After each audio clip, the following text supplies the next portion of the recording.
All right, now, everybody. Quiet, listen to me. We're going to start a show. Now, some of you people have been with me before. You know it's going to be a tough grind. But we're going to have a show.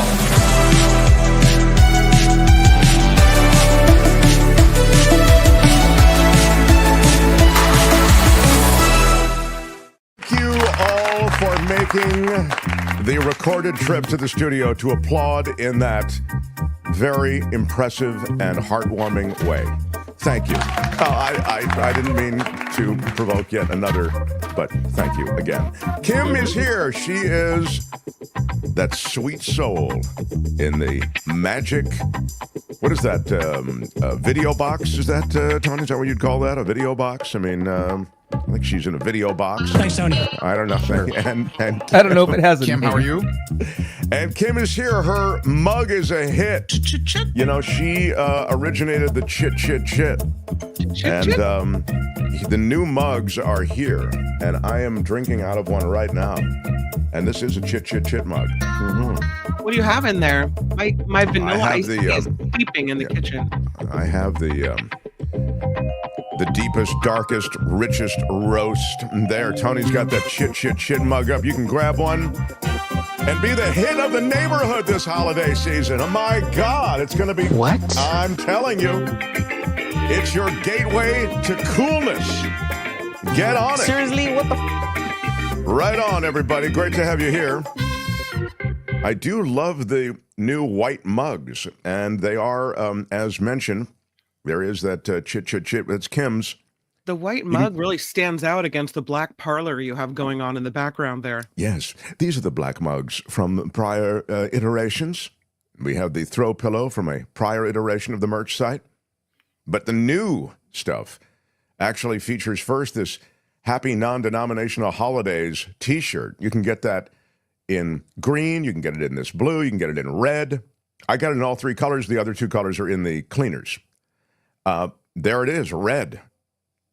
Red is very holiday. It's very Christmas. Then the gray, which was sent to us yesterday by Karen, she has already grabbed one. And there's the heather gray, I think. Is that what they call it? Or, yeah. And they have male and female fits. So that's terrific. What? I know. I've never had that before. So happy non-denominational holidays. We are all inclusive. You might be born again. You might be an atheist. You might be an agnostic. You might be running around with the devil. Yeah, you could be a Satanist. We don't care. You have a warm place to lie your head here at the Mark Thompson Show. GetMarkMerch.com is where you get all this stuff. Again, happy non-denominational holiday to everyone. I like the green. I like the Christmas colors, but I like the non-denominational. And there is if you actually look at the T-shirts, there's sort of a tip of the hat to the respective holidays. Would you say blue is the Hanukkah color? I guess the light blue, isn't that the Hanukkah color? Yeah. Or all blues, right? I'm not the expert. I would ask John Rothman about that. But you're right. That looks like a very much like a Hanukkah color. You're right. Yeah. So grab your color, grab whatever you want. Check out at our merch site, getmarkmerch.com. It's also underneath these videos. And again, it's a fun thing. We don't make a lot of money on the merch or anything, but it's just, it is a fun thing. And as I say, you can live your chit with me. That's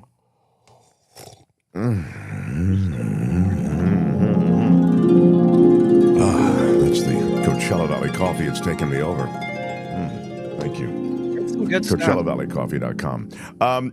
Yes, those of you who have been concerned, thank you for writing to me. It is true. We only have lukewarm water at my home, which is I know. Part of a, does your water heater blow up? No. Interestingly enough, we had a plumbing situation that's unfolded here at the house. It's become sort of serious. Guy came and did the work yesterday, and we tipped him also, and he seemed really together. And then when he left, there was no hot water in the house. Oh, no. And we then called him back, and to his credit, he came back. And, he didn't say, see you later, suckers. He actually returned to the house or the scene of the crime, as it's turned out to be. He worked on the system, but now we have lukewarm water. And we also have a tankless water heater. Sure. So there's a certain specific way in which that has to be done. And then we have a recirculation pump to get the hot water to far reaches of the immense Mark Thompson estate. And so the deal is that recirculation pump was giving him trouble. And it was weird because I don't know how to do anything.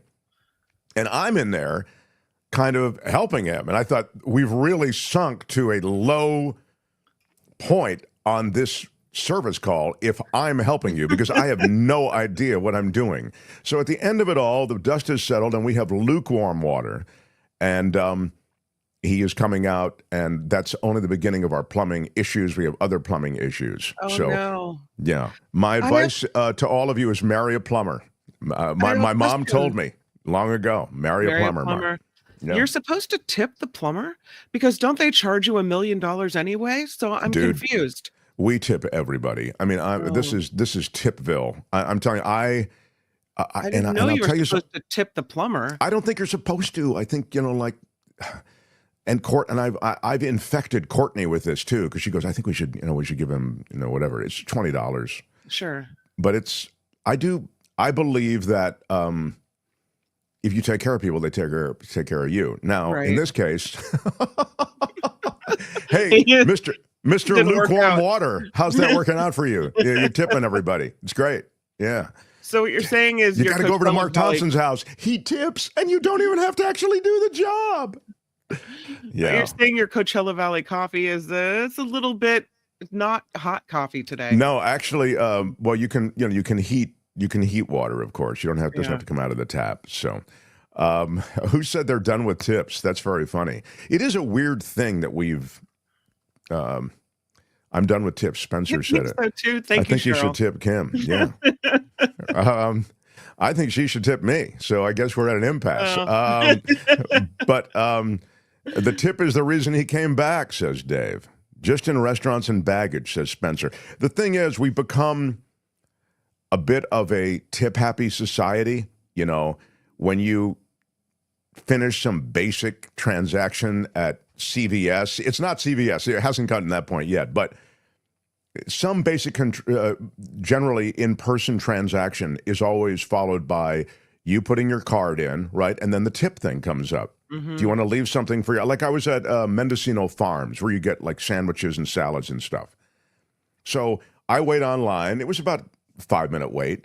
Then I get to the counter, and then I order the stuff, and it's expensive. Okay, Mendocino Farms is not like super, downscale. And then I put the card in, and it says, tip 15, 20, 25%, 30%. I think it was 15, 20, 30%. And is the person standing right behind the thing looking at you? That's the other thing. There's incredible social pressure to actually come up with a tip, and they haven't prepared your meal yet. So in a way, a tip stands for to ensure prompt service. And there's a reason then that tip comes first, because it ensures a certain kind of service. In this case, maybe getting the food right.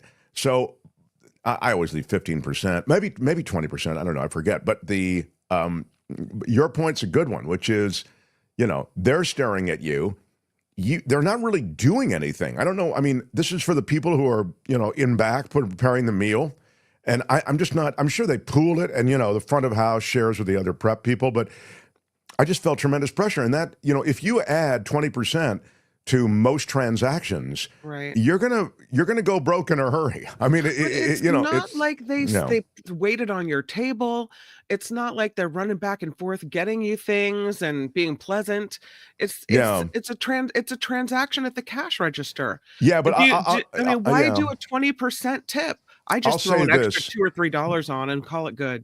I'll say this. They do at this place, and they give you a number, and you go to a table, and somebody does have to bring it to you. Still, I wouldn't call that a real, you know what I mean? But I wouldn't tip a plumber, says Beth. All right. Well, anyway, that's what's happening. It's not working out. We still have no water, and as I've told you, no hot water to It's lukewarm showers is what we're getting. Life is hard at the Thompson house. Yeah. Heather says the real truth, which is, how about businesses paying living wages? This will not happen as long as you tip for people just doing their jobs. No, that's wrong. Tips are for extra attention. Yes, I am hollering. Wow. Why are you yelling? Yeah. Good day, sir. Right. How dare you? Man. Tip the pizza guy. Yeah, you tip any delivery guy, I tip. Yeah. I say guy, man, woman, I tip them, right? Yeah. So I don't know. I understand it. I'm a little tip happy, but I just by now, maybe motivated by guilt or motivated by I don't know what. I just feel like it's a gracious thing to do. I try to always be gracious. You tipped him, so now he's creating reasons to come back because he wants more tips. Hey, that guy, every time I walk through his door, he gives me another 20. That is it. All right. Indeed, I don't know that it's the best plan. I don't recommend it for everybody. I'm just telling you that's the way we do it here. So, The Mark Thompson Show. I want to mention that David Cay Johnston, the Pulitzer Prize winner, joins us in hour 2. Excited to talk to him about everything from Trump appointments to this new SoftBank commitment. I don't know if you saw yesterday in the Trump presser. We'll share a little bit of it with you in case you missed it.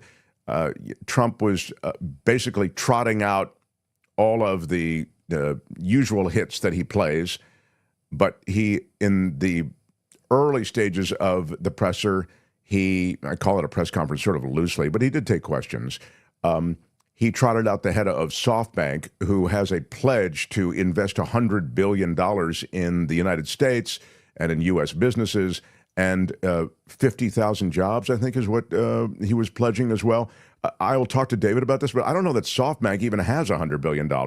You can look at that. I mean, there's a lot of Trump and a lot of the people around him that's kind of a bit of theater and performance, and I felt like that might have fallen into that category. But you can check it. I mean, look, they've got a lot of money, but they've been part of some pretty profound flops, of course, SoftBank. WeWorks comes to mind.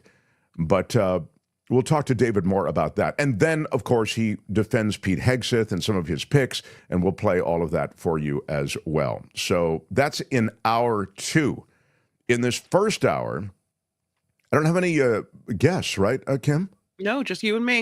And I Tony. love that. I love it. I love it. I love it. I love it. All right. We'll get cracking with some good stuff. I've got a Law and Disorder and a chunk of Trump coming up, and smash with your iron rod. Smash the like button like a boss. Hit that like button. It helps us in the world of YouTube. It costs you nothing. Smash it with your iron rod. Yeah, smash it. By the way, those who have indicated that they are going to be part of the meetup, we have the holiday meetup Saturday.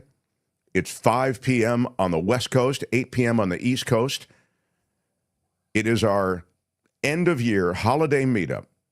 You can bring good cheer with you. You don't have to appear on camera. You can just come. We send you a link. It's like a Zoom thing, but I don't want you to feel like you're self-conscious about being on camera. But if you want to be on camera, you can. And most people are. But more to the point, please join us however you want to do it. 5 o'clock on the West Coast, 8 o'clock on the East Coast. You sign up at our PayPal, and the PayPal link is under all our videos. $50 donation to lock up a spot, and just note meetup with your donation. And after you've done it, drop me a line at mtsmeetup@gmail.com and just say, hey, I got the 50 in through PayPal, and I'll see you on Saturday. Today, probably tonight, we'll send out the link for Saturday. So those of you who are waiting, that's the deal. It'll be sent out later tonight. And Spencer with a $5 super chat says, the holidays are a freaking headache. I can't wait for this joy to be over. I guess the same joy as I had for the Kamala campaign. Oh, yeah. You do not know what you are talking about. No, I think the Kamala campaign let a lot of people down, I think there's a lot of hopium around the Kamala campaign, to be honest. A lot of,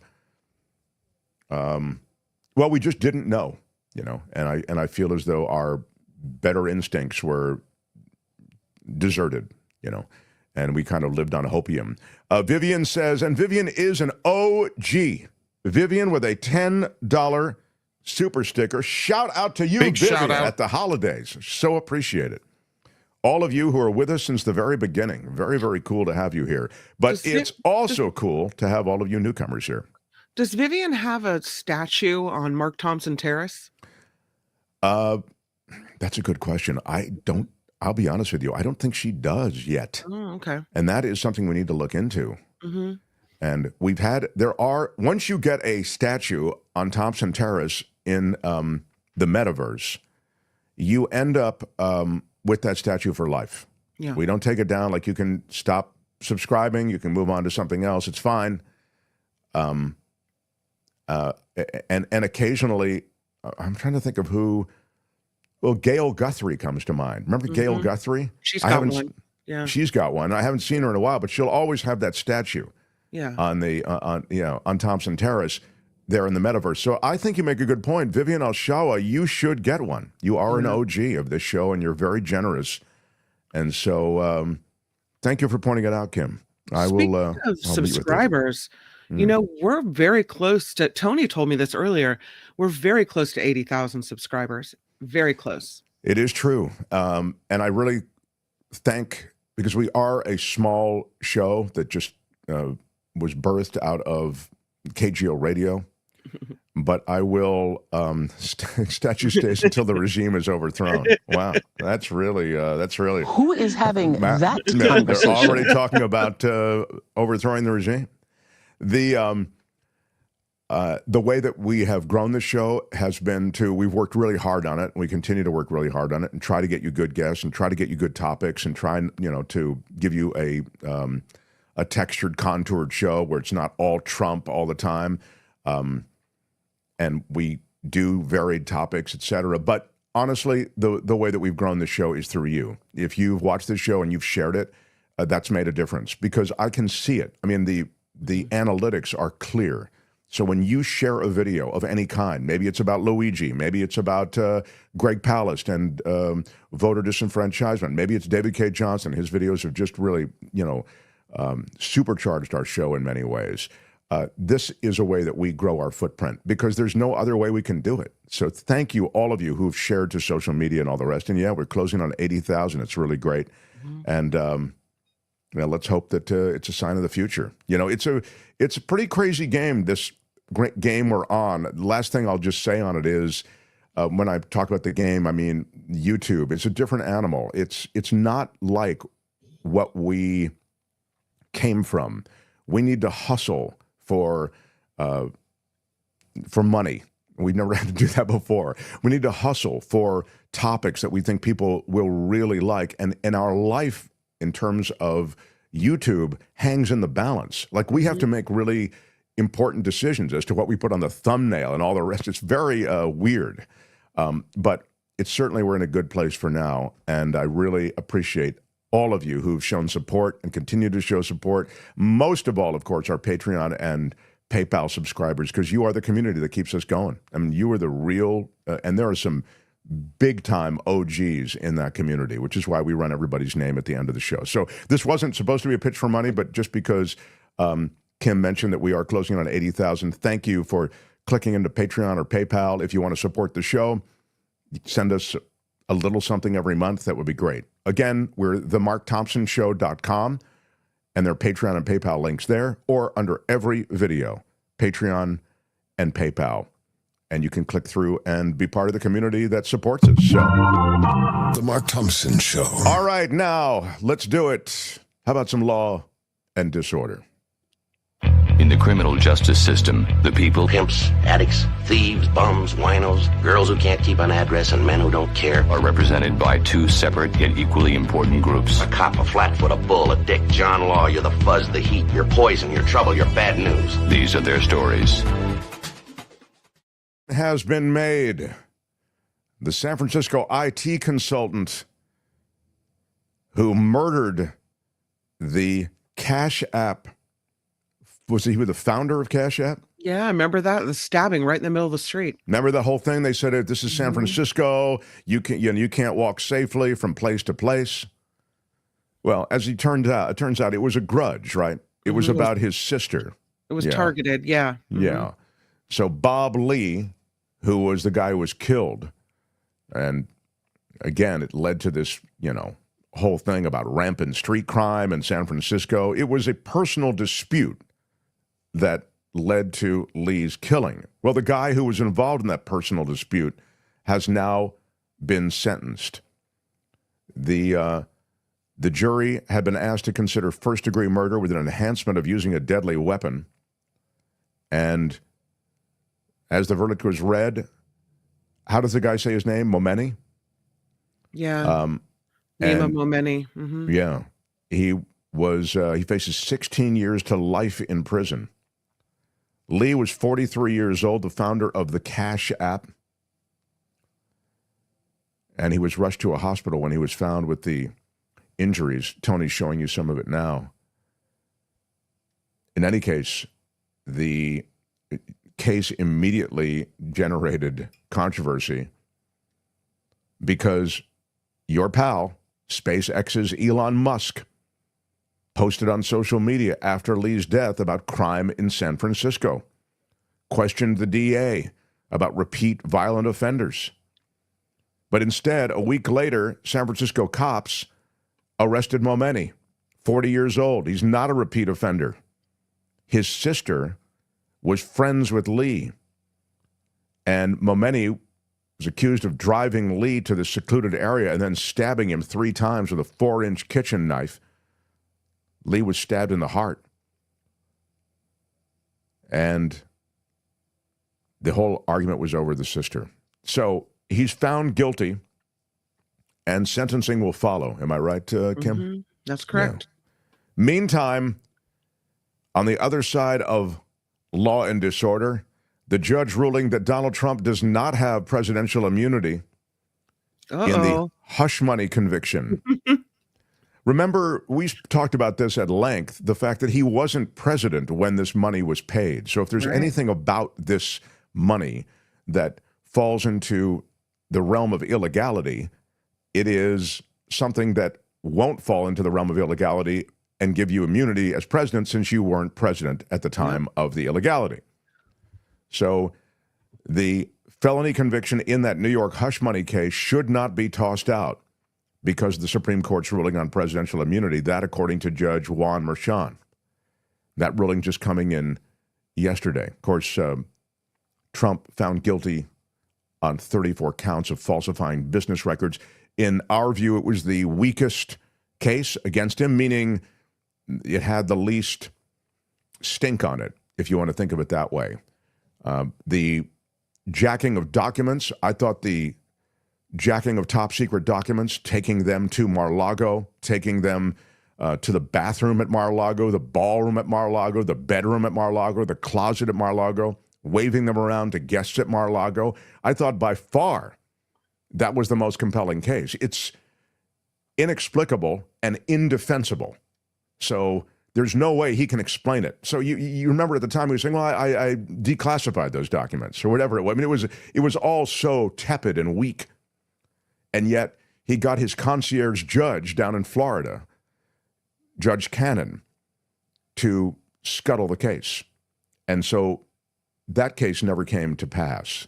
So the only case, and then of course there's the J6 case as well, but the only case, and the Georgia case, where he's actually messing with and trying to manipulate the outcome of an election.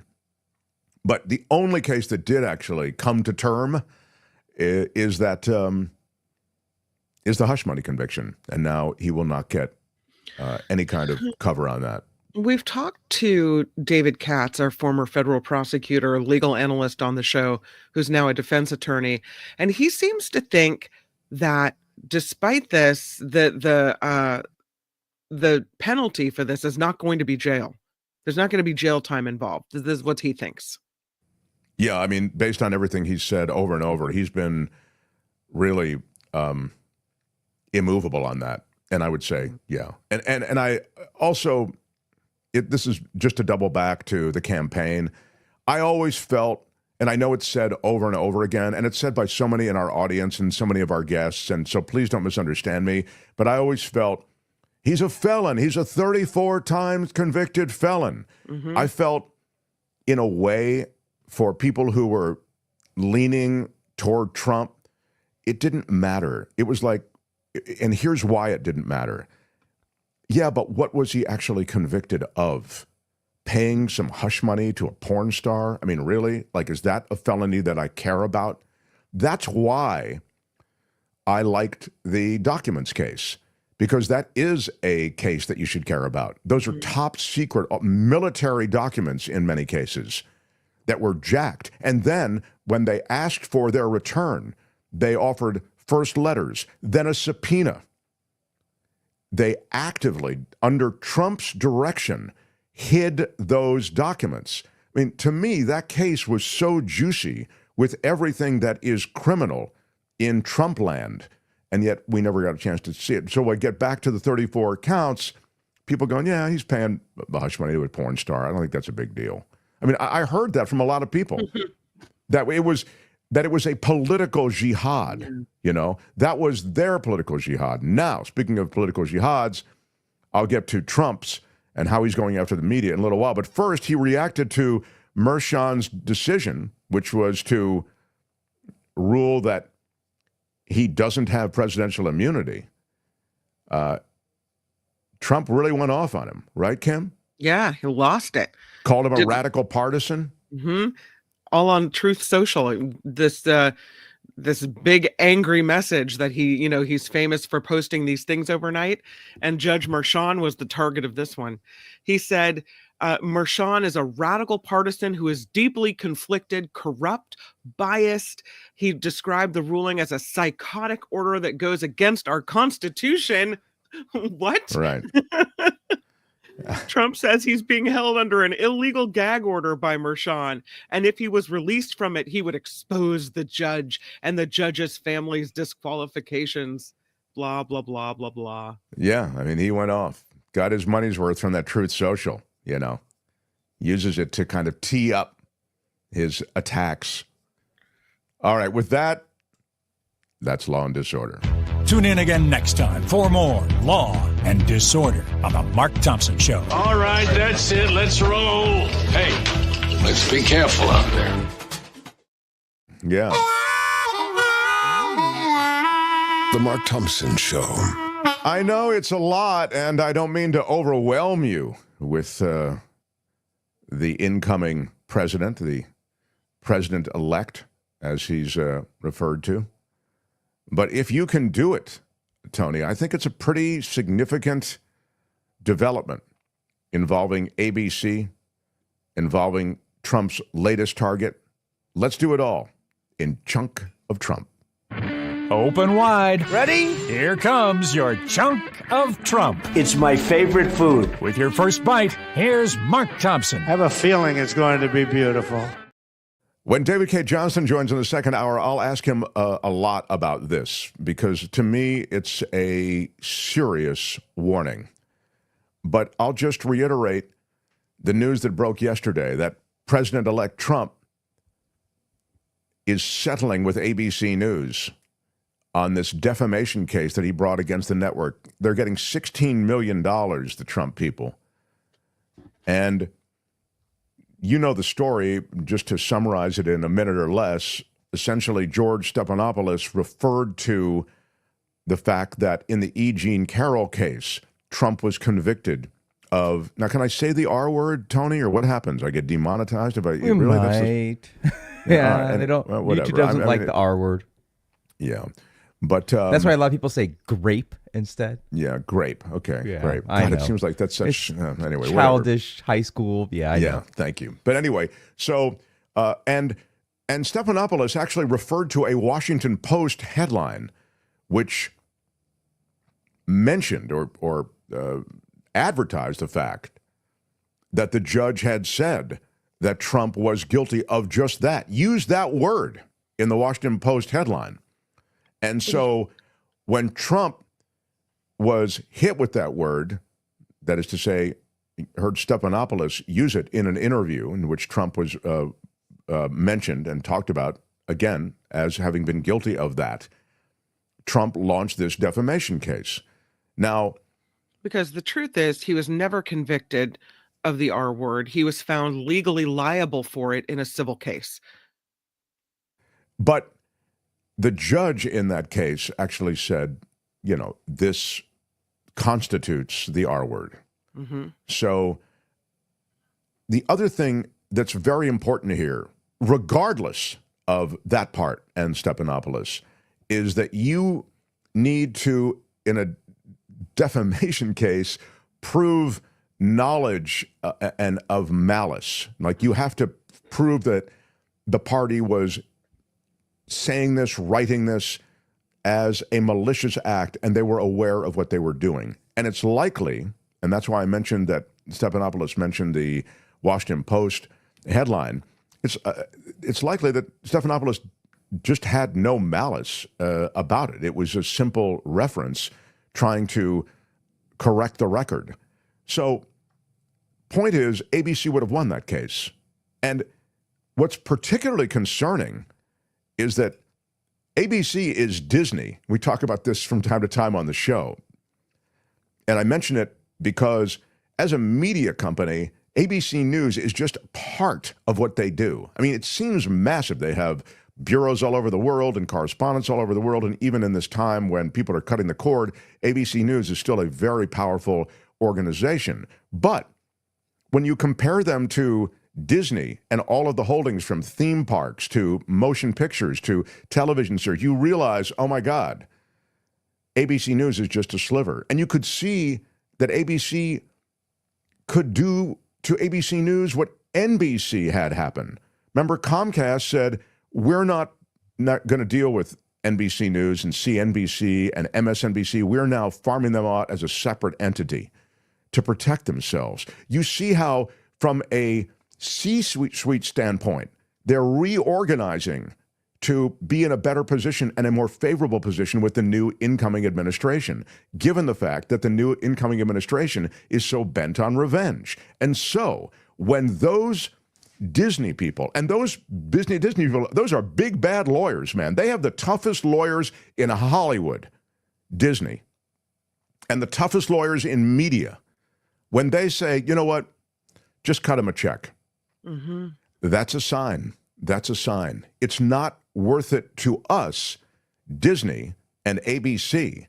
It's not worth it to us to get on bad footing and continue on bad footing with the incoming president. And that's what I think motivated their decision. Otherwise, why do you do it? You're likely going to win the case. So Trump gets $16 million, $1 million in legal fees, and then $15 million paid to, again, some entity that is it's a Trump institute. It's not institute, that's not the word, but it's essentially it's a holding company for a lot of these Trump monies that come in this way. So now the scary part, because Trump has now turned toward other media companies and is threatening lawsuits. The poll that came out in the Des Moines Register, remember right before the election, there was a poll and all the Kamala Harris people were very excited because the poll from a leading pollster, maybe the most respected pollster we heard, showed that Trump had lost his lead in Iowa and that Kamala Harris, while maybe not winning Iowa, was within 4 points of Trump. Isn't that what it was, Kim? I'm just working from memory. I think it was close, and it was like just a couple days before the election. Right. Yeah. So now Trump is saying he wants to sue the Des Moines Register because it put out that poll of Iowa voters that showed him losing the November election to Kamala Harris. He made these comments at his Mar-a-Lago estate at that press conference, and he said he'd bring a lawsuit against the Iowa newspaper because he believed the poll was, quote, fraud, and it was election interference. The reality is that this would get thrown out. I mean, and by the way, the poll was way off. Remember, Trump won by 13 points in Iowa. Mm-hmm. And why can't that be enough? I mean, the pollster likely didn't manipulate the data to go against Trump. That's what he's alleging? Yeah, I don't know what he's alleging. He didn't say that, but what he's this is what he said. She's got me right always. She's a very good pollster. She knows what she was doing. And that's what maybe suggest that he felt that it was manipulated in some way. But he's not blaming her. He's blaming the Des Moines Register.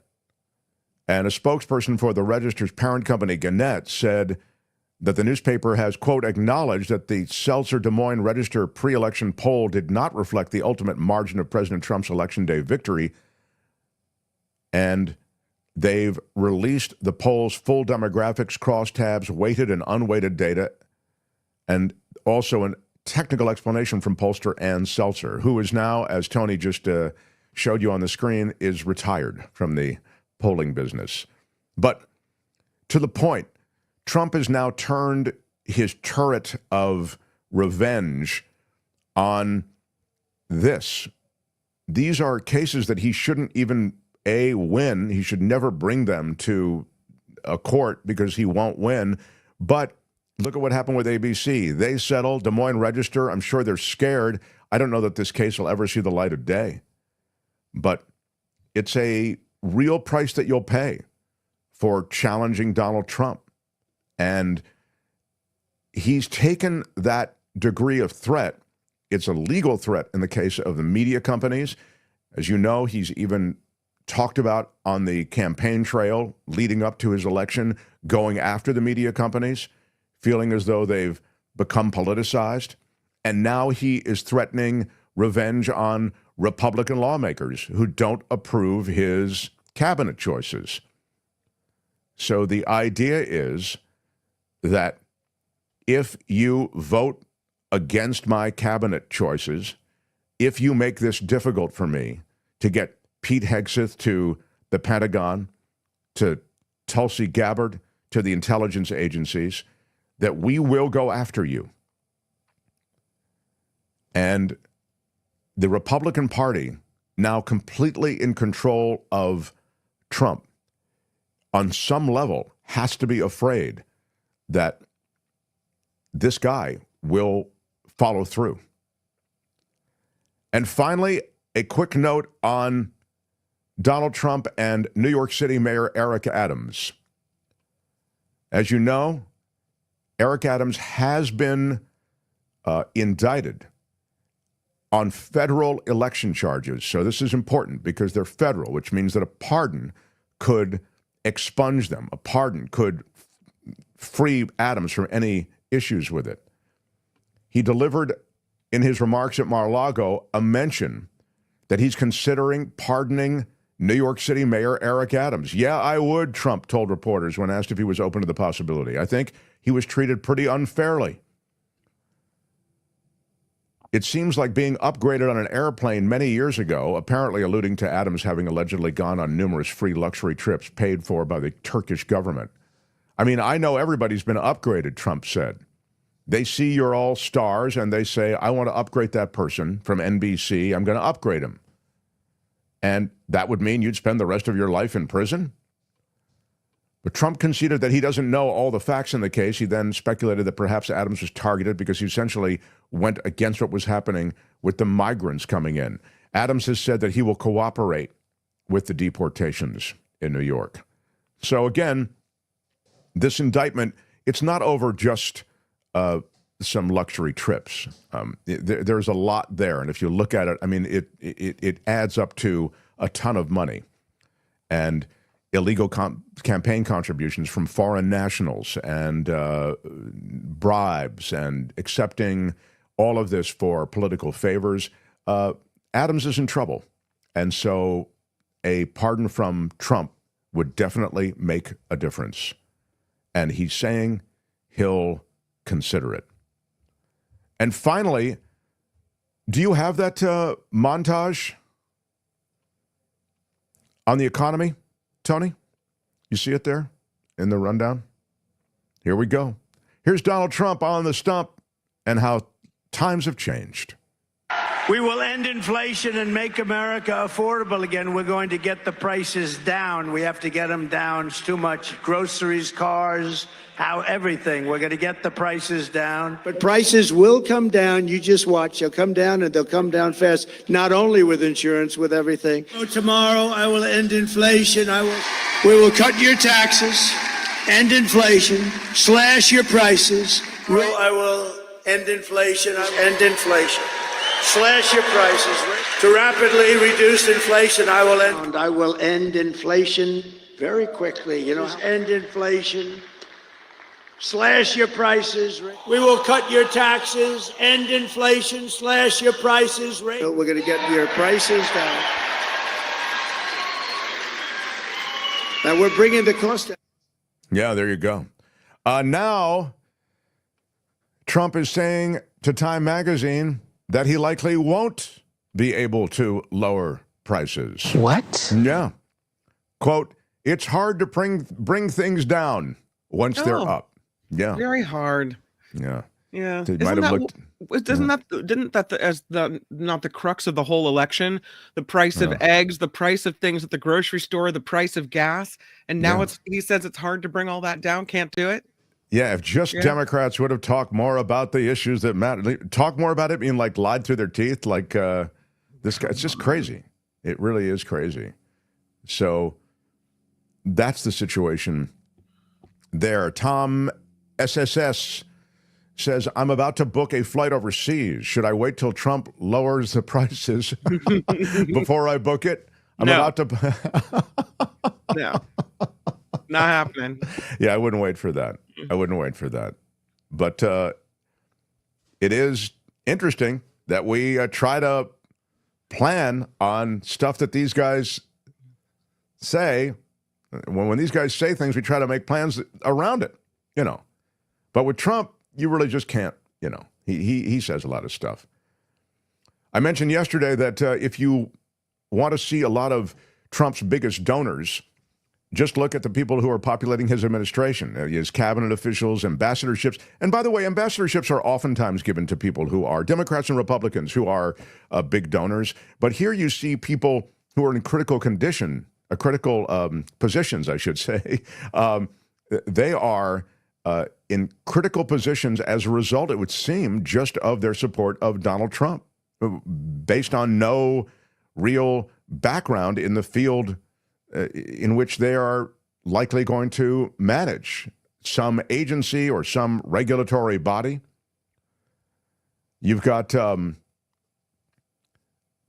Musk, of course, who also populates that world, and in some way, I think, it has a co-presidency. I think what I see from Donald Trump and Elon Musk's relationship is Trump excited that he has Elon on board, and Elon, who has almost no regulatory restrictions that he has to pay attention to, getting even fewer now because he basically has mobbed up the whole game.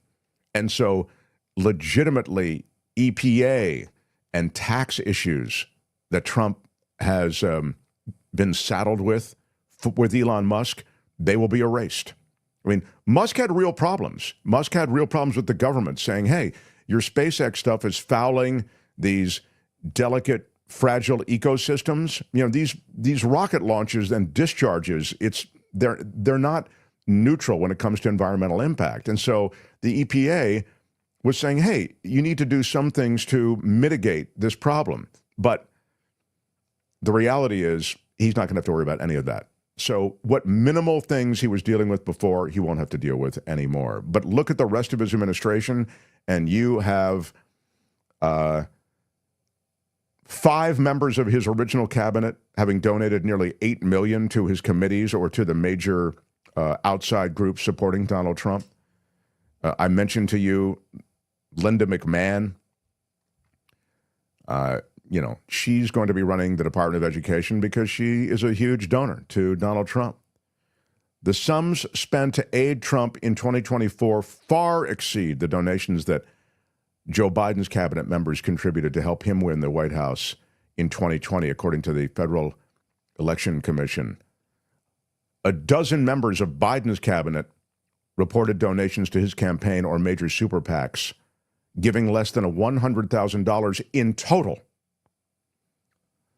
This administration is the billionaire administration. It's the oligarch administration. And be clear, this country has always flirted with an oligarchy.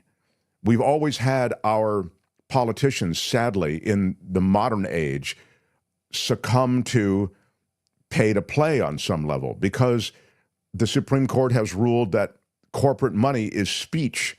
And so all of this corporate money and the typical lobbying that accompanies it does affect politician and policy, right? But what we're seeing now is the oligarchy coming out of the woodwork, coming out of the shadows. And so you have a naked oligarchical control of America. That's a tremendous concern to me. It should be a game show. Buy a job. Like, it should be a, right? What position of power and influence can you buy today? Today, Linda McMahon, I'm just looking. She donated $21.2 million Crazy. To the Make America Great Again, Inc., the main Trump-affiliated super PAC. Other seven-figure donors, Howard Lutnick, who Trump has serving as the Commerce Secretary, Scott Bessent, the hedge fund executive Trump has selected to oversee the Treasury Department, former Georgia Senator Kelly Loeffler, his choice to head the Small Business Administration, Loeffler's husband, Jeff Sprecher, he was a major donor, $2 million contributed to the pro-Trump MAGA Inc. super PAC. And he's the CEO of the Intercontinental Exchange that owns the New York Stock Exchange. He was at Trump's side when Trump rang the opening bell last Thursday. So the billionaires and the staggering sums that have moved into this administration, scary. And what will happen is that they'll get the legislation they want. And Trump has said it. Trump has even said, give us $1 billion and we'll remove the regulations for you. It's an astounding thing. How much does it cost to trash the planet? How much does it cost? How much is it worth? Wow. That's your chunk of Trump. That's it for this edition. Well, I really enjoyed it. But make sure to join us again next time. I think you might want to listen. There's nothing wrong with listening. For another chunk of Trump. Kamala Harris is out there, Kim. I know. Everybody's favorite runner-up. Kamala Harris is saying, I know you're bruised by the election loss, but no one can walk away. Stay in the fight, she says. The movements for civil rights, women's rights, workers' rights, the United States of America itself would never have come to be if the people had given up their cause after a court case or a battle or an election didn't go their way, she said. Folks have said to me that they're not sure whether they have the strength, much less the desire to stay in the fight, she said. But let me be very clear. No one can walk away. No one can walk away. We must stay in the fight, every one of us. That's why I'm going to the St. Regis on the Big Island of Hawaii, just to put together with my war team the strategy for the next, She said, in moments like this, the true test of our character is how resilient and persistent we are to pursue the future that we can all see. And she said this, do we throw up our hands or do we roll up our sleeves? So she said, after the holidays, we come back ready to fight. But we can take the holidays off, she's saying, Kim? Yeah, take a break, holiday break. All right, a little holiday break, everybody. Then you got to come back. You got to roll up your sleeves. So come back with those rolled sleeves. I need the sleeves up when you come back. All right, everyone? All right. The Mark Thompson Show. Yeah. We have video of her speech today. She spoke at a community college, and it's one of the first times that she's spoken since the election. She's kind of been very quiet. She appeared at some type of political event, but not really speaking recently. So this is the first time we've really heard from her, in the last, month or so. Did you want to play a little bit? Is that what you're saying? Yeah, I kind of do. I kind of want to play it. Yeah. All right, go ahead. And as we then approach the end of this year, many people have come up to me telling me they feel tired. Mm-hmm. Yeah. Uh-oh. Yeah, Tony's been having some problems with his... I do feel tired. With his internet. Yeah. Well, it's hard because you feel tired. It's hard to I don't know. It feels like when you get knocked back like this, it's hard to gather up the strength again and the momentum again to say, we're ready to move forward. Yeah. Without just being depressed about it all. Tony, you have it this time? Don't say you've got it if you don't have it, Tony. Don't, girl, baby, girl, don't even play. It's working right now. Let's try. I don't know. Play. Okay, go for it. I don't know anymore, man. Go for it. As we then approach the end of this year, all right. many people have come up to me telling me they feel tired, maybe even resigned. Folks who have said to me that they're not sure whether they have the strength, much less the desire, to stay in the fight. But let me be very clear. No one can walk away. No one can walk away. We must stay in the fight. Every one of us, including the fight for an economy that works, not just for those at the top.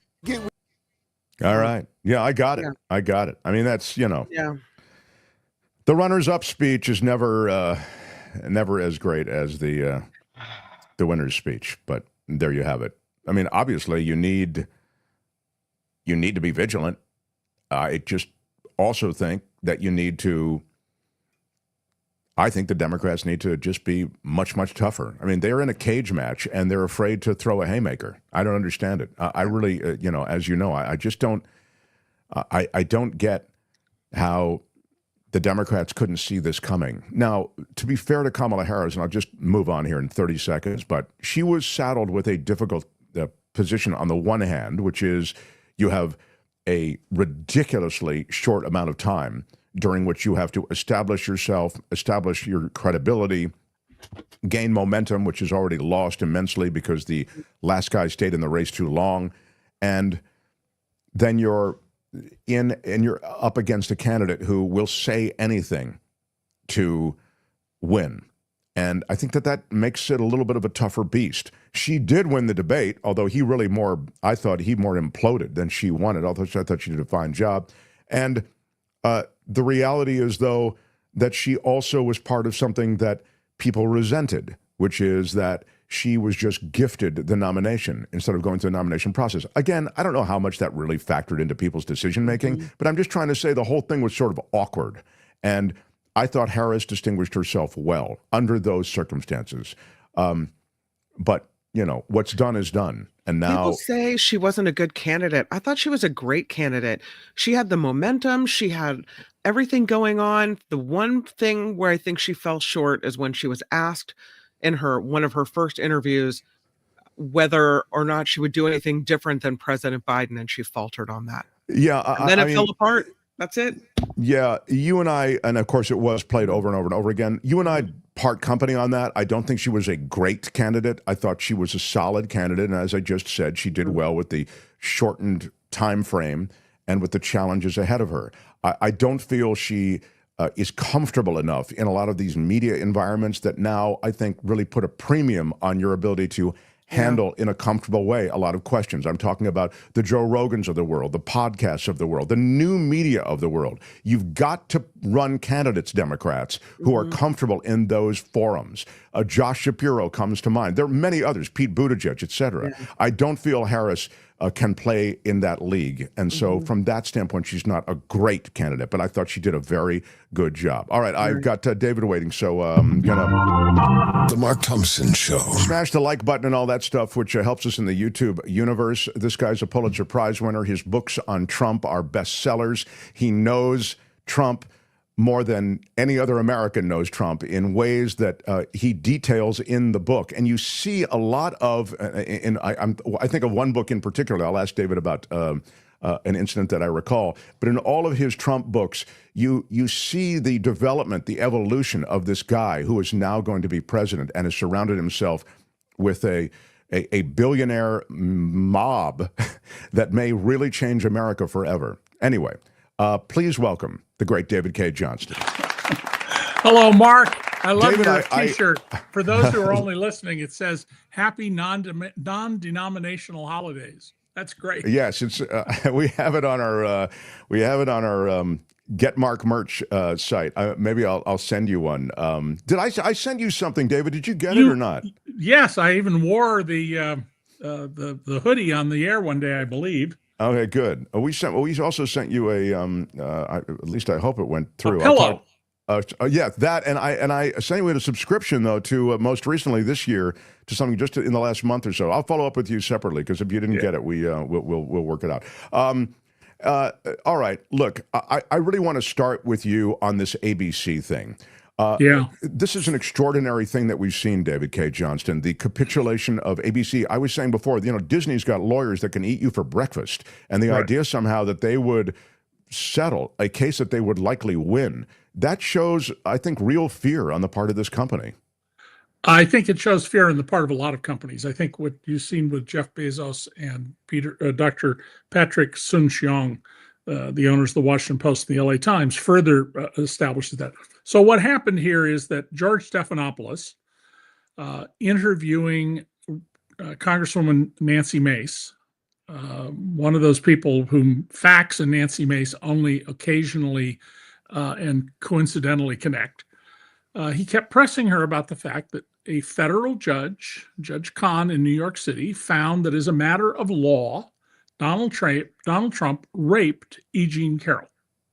Now, the definition of rape varies from jurisdiction to jurisdiction. Nobody in America would be charged with rape, as I understand Swedish law, the way that Julian Assange was. But under Swedish law, they have different rules. New York has different rules than California. And federal Judge Kahn, in the two trials in which Donald Trump was ordered to pay a total of $85.3 million to E. Jean Carroll for defaming her and continuing to defame her. And it was Donald Trump's lawyers, by the way, who created this scenario through bad lawyering, or at least through a poor strategic and tactical decision. The judge ruled that his penetration of her with his hand under New York law is rape. It is under New York law. It is any penetration in New York law is rape. Abner Louima with the rectum penetration with the one end of a plunger for the toilet. And Donald Trump, same thing. And Donald sued that this was defaming him and libelous. Well, no, truth is an absolute defense.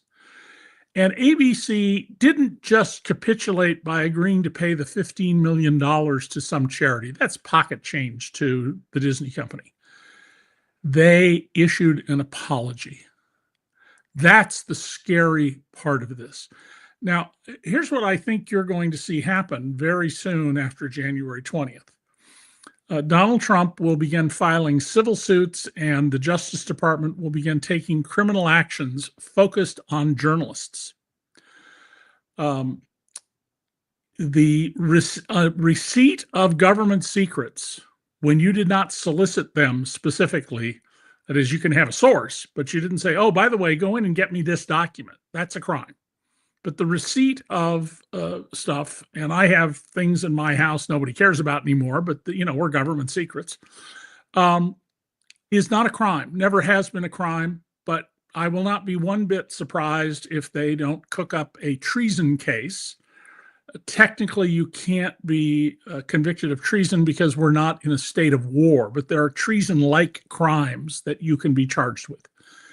And let's not forget that George W. Bush had Arthur Sulzberger the Younger and Bill Keller, the executive editor of the New York Times. He had those two men in the Oval Office, and he threatened them with prosecution and execution, and they stood up to him.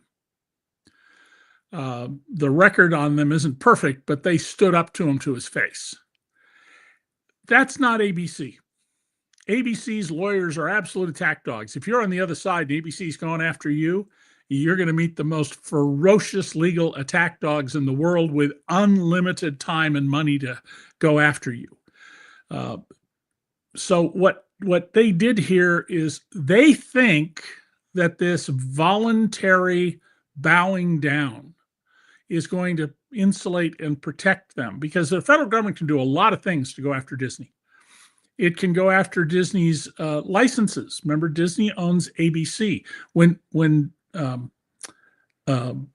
Walt Disney started out in the 50s, and to raise the money to build Disneyland, which we're coming up on the 70th anniversary in June of opening day, which I attended as a little kid,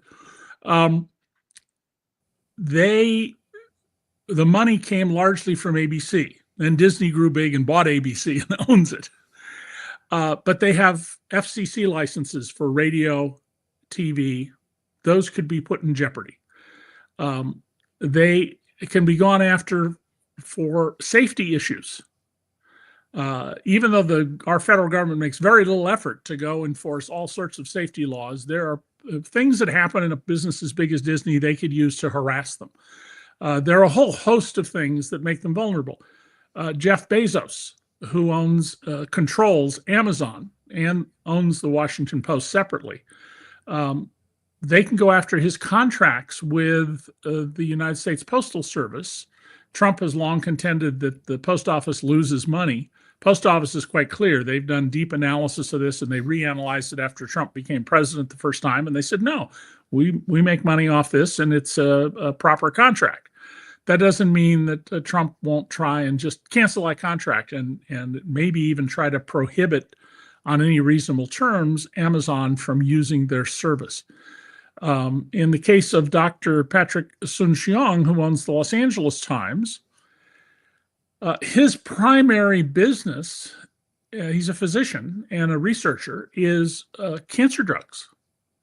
I mean, he's a great genius in the field of pharmaceuticals that are making quality of life better for people who develop certain ailments and extending their lives. He's highly vulnerable, especially with a nutcase like Robert F. Kennedy Jr. at the head of health issues in this country. But voluntary obedience will not get you out of Donald Trump's doghouse. If Donald Trump thinks you're a bad person, he's not going to change. I mean, if I started going, oh, Donald, he's really the greatest president in the world. I mean, all those things I wrote, I denounced them. That's not going to help me if he wants to go after me. And this is one of the most fundamental mistakes you can make when dealing with an authoritarian.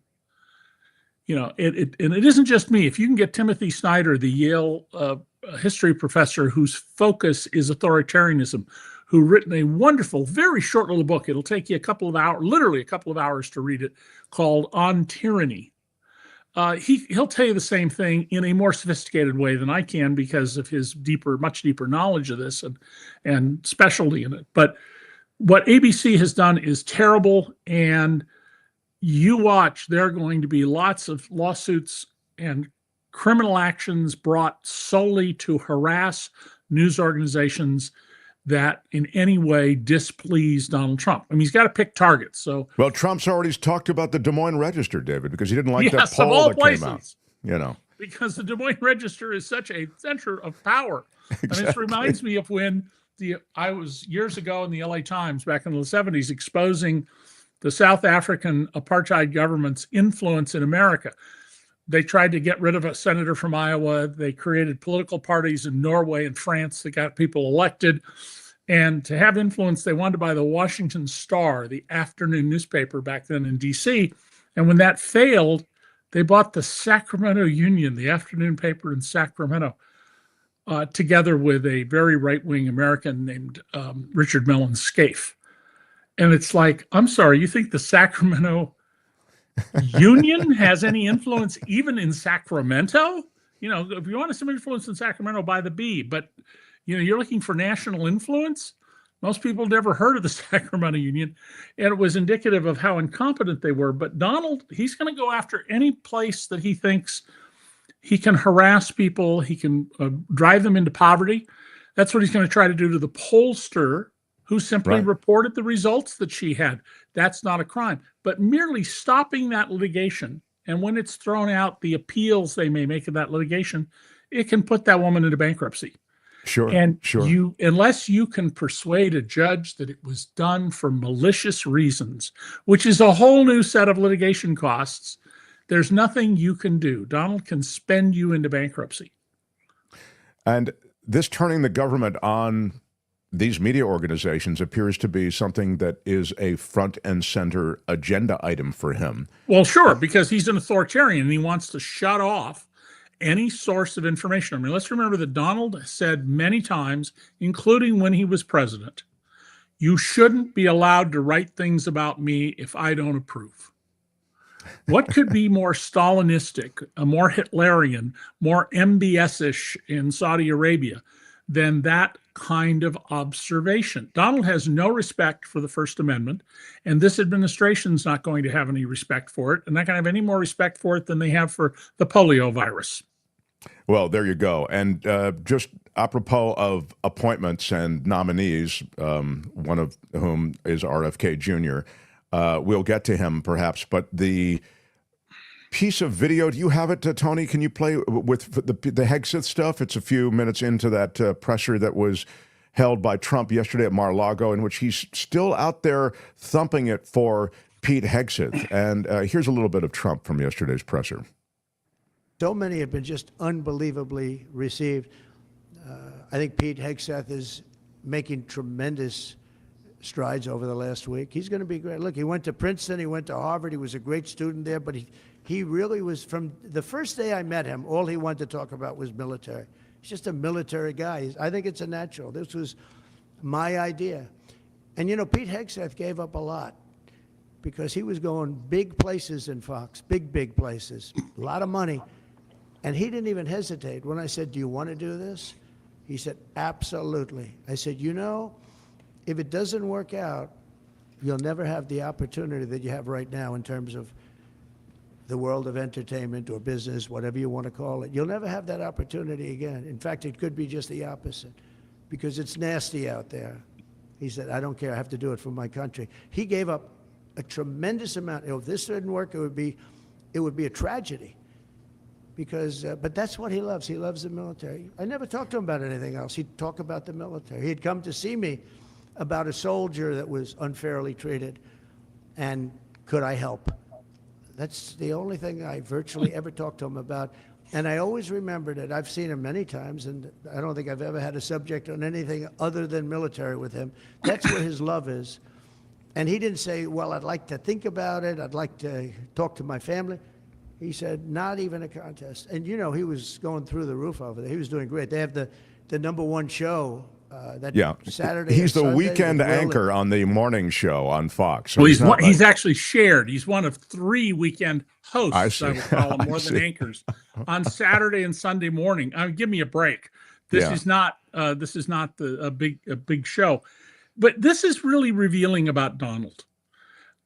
The Secretary of Defense is someone who needs to have a very serious, deep education in global politics, in geopolitical games, which are sort of 5-dimensional chess, certainly 3-dimensional chess.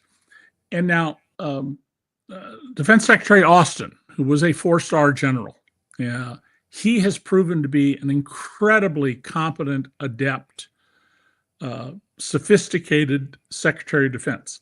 Pete Hegseth is not sophisticated. There's nothing about him that says this man is sophisticated. He's a drunk. He's a womanizer. He's been accused of sexual assault more than once, and we're apparently going to now get more details about what happened in Monterey. And he's the only secretary or cabinet nominee I've ever heard of who says, by the way, I won't drink if I get the job. That's like Donald Trump saying, I won't play golf ever again if I get to the White House. I have so much work to do. I won't even get to see Mar-a-Lago. I'll just be in the White House doing all the work. Yeah, right. We know what happened. And, you know, I was just going to mention also, David, that in relation to Hegseth, you know, his judgment, you know, again, I don't know if it's influenced by him, you know, being on the sauce all the time or not really caring, or maybe he just embraces these kinds of people. But the guys who were convicted by a military court for the murder of 2 Afghan men, these are Americans who were involved in a military operation in 2012. And this is they fired into a crowd of unarmed Afghan civilians. And Hegseth, and again, they were convicted by a military court. Hegseth petitioned Trump for pardons for these people, and he petitioned successfully. Right. Well, Hegseth just doesn't have the chops or the judgment for this job. And Trump tried to imply in the first words we just heard that he was gaining support in the Senate. No, he's not. When you ask a senator in the tallway ambush scenes, are you going to vote for this candidate? Well, we're talking. That isn't yes, okay? And senators know how to say things without saying, there's no way on earth I would vote for him. What the hell? Because that's not good politics, and especially not with someone like Donald Trump. Hegseth doesn't have the votes. I'll be shocked if he gets the votes. The key nominees who are real problems, the worst of them is Tulsi Gabbard, who has no business having complete unfettered access to every secret we have, which is what she would have as the director of national intelligence in the White House. She is not trustworthy, and she doesn't have the chops for that job. There are people spend their whole lives developing the expertise and sophisticated judgment for that job. There's no shortage of candidates. I mean, John Bolton, whom I've interviewed, I don't see the world at all the way he does. But I deeply respect that he is a serious person. He knows what he's doing. And while it's going to have his point of view, when he advises a president, he's going to give smart, rounded, sophisticated knowledge, and then he'll put his personal spin on it. Well, that's how the world works. But Hegseth, no, there's nothing there. Then Tulsi Gabbard, there's nothing there. Robert F. Kennedy Jr., he's going to back off on polio because Mitch McConnell, who had polio as a child, is going to see to it that he doesn't get approved if he doesn't do so. But he's still against all these other things like measles, the MMR triple shot vaccines, COVID vaccinations, which have been very effective in saving lives of people who are vulnerable to it, like me, because of if nothing else, my age. The shingles vaccine. I have a fair number of friends in their 50s and 60s who the shingles developed, and their descriptions of the weeks or months of just agony from this pathogen, which we have a virus to address. Is it perfect? No, but more than 99% of people who get it are okay. Yeah, there's a vaccine. It's a 2-step vaccine. I think, in fact, you've reminded me I need to take it. But this is a sign, David, and I think I've used that word with you before, but it just does really feel appropriate. He's cast this as though it's a reality show. These are people. Well, that's because his life is a reality show. It's just Donald's life is he creates his own reality. He just makes it up. Timothy Snyder will give you slightly different language that says the same thing, that Donald has this fictional world in his head, and that's the reason. Of course, he's never done anything wrong. He just rewrites and moves ahead.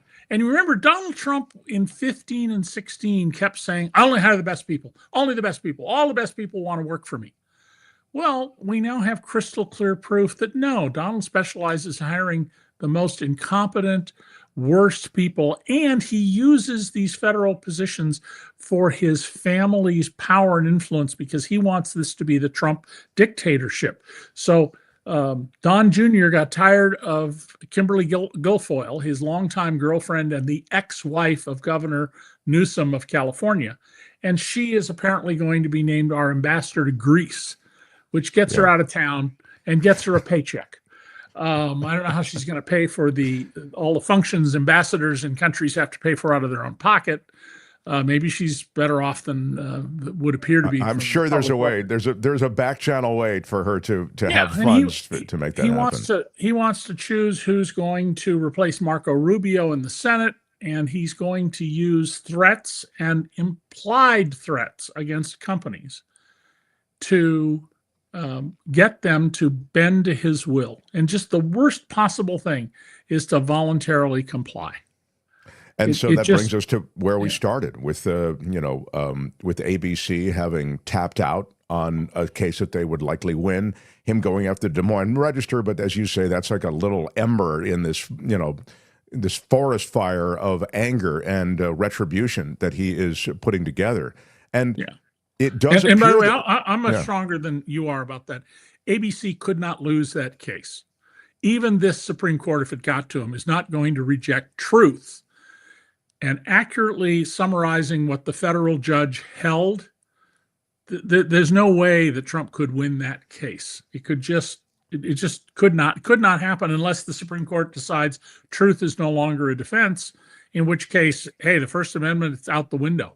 So what I get from that then, David, is that they made this decision from a business standpoint. They decided, as you suggested, 15 million is what we've got on me, type thing. It's no problem. Right. We're ABC Disney. That's not, so the money's not a problem. And this gets this guy, this president, who's something of a jihadist when it comes to media. It takes care of him, and so it gets him, out of our grill for a while. Well, and that's a business decision. That's not a journalistic decision. That's not a decision founded in anything else but business. It's a business decision, and it's wrong because it will not get him off their backs. It will not save or protect them. When you have someone like Donald Trump, anything that feeds him causes him to be bolder, to do more things, and he's now got a group of people around him who are serious ideologues. Now, for Trump's point of view, the one limiting factor he has, beneficially limiting factor, is his choice of the longtime tobacco and other allegiance industry lobbyist Susan Willis, I think that's how she pronounces it, or Wiles, as his chief of staff. She is a very seasoned lobbyist and professional, and she will have a very good sense of, let's go focus on something else today. Right. And she will protect him from himself in a way that nobody else probably is capable of doing. From a listener viewer, Randy, from what I can see, doing a little Google research here, Guilfoyle has a net worth of $25 million. Wow, that. Well, then I'm not worried about her being able to pay the bills of being an ambassador. But right. it is, this putting his daughter-in-law, Laura, in charge of the Republican National Committee and other actions he's taking. He's setting up a family dictatorship. I mean, this is so obvious. He's not trying to hide it. If you said to him, you're doing this, he would say, oh, that's ridiculous. But, I mean, it's very clear what he's doing. The founding principle at DC Report was, we focus on what politicians do, not just what they say. And in the past week, there have been some just awful examples of journalism where instead of recognizing the significance of something, you got a complete and thorough report that never broke through the surface of what's going on. And that's going to be one of Donald's best friends, is journalists who they just stick to the official version of events and the official criticisms of the official version of events. They don't stand back and say, what is going on here? And they don't, in the process of doing that, therefore, get under the surface at the reality. They just stick with the patina. I want to pivot, if I can, David, to Russia and this announcement from their defense minister, Andrei Belosov, who is saying now that Russia has to prepare for war with NATO, as well as completing its war against Ukraine. The quote is, the Ministry of Defense of Russia must be ready for any development of events, including a possible military conflict with NATO in Europe in the next decade. Can you speak to the temperature of that entire situation as Trump takes power? Putin is on the verge of collapse. If the presidential election had turned out differently and Kamala Harris had kept her promise that she was going to be much tougher on behalf of the Ukrainians, Putin would be defeated. He's run through all of his foreign reserves. He doesn't have any. His country has been reduced to things like barter. There's a deal I wrote about for DC Report where the Russians traded lentils for Pakistani potatoes. I mean, just the irony that Russia is importing potatoes to feed people.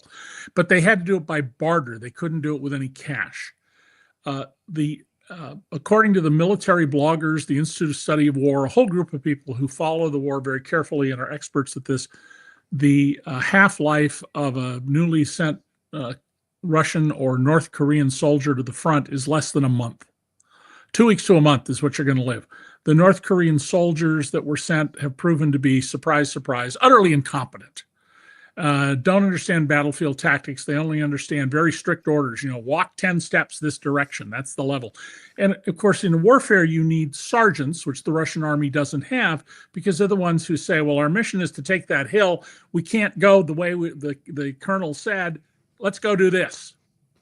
They don't have that capacity. And yesterday or the day before, I think it was yesterday morning, the killing of the Russian general in charge of chemical and biological weapons, who had to have been deeply involved in the roughly 5,000 uses of chemical weapons in the battlefield in Ukraine.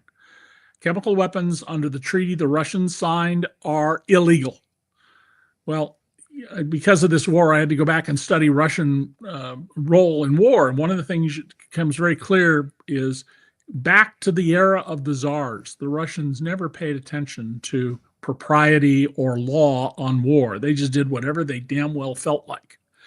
And so yesterday, a motor scooter was parked near the front of the building where this general in charge of chemical weapons lived.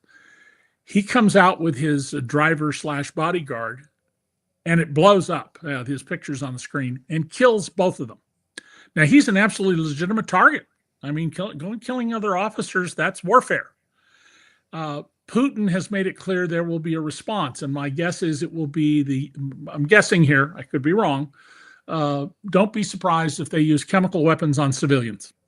Wow. The risk in that is the rest of the world and the NATO countries will heighten their resolve against this war of aggression that's completely illegitimate. Even its argued theory for it, that Ukraine is part of the mother country of Russia, because the mother country is Ukraine. Russia is the child country. It is not going to stand up. So what the defense ministry now is trying to do is frighten Trump and get Trump to proceed with his promise to either withdraw from NATO or cut off any help to Ukraine. Because if they don't do that, the Russians can't sustain this.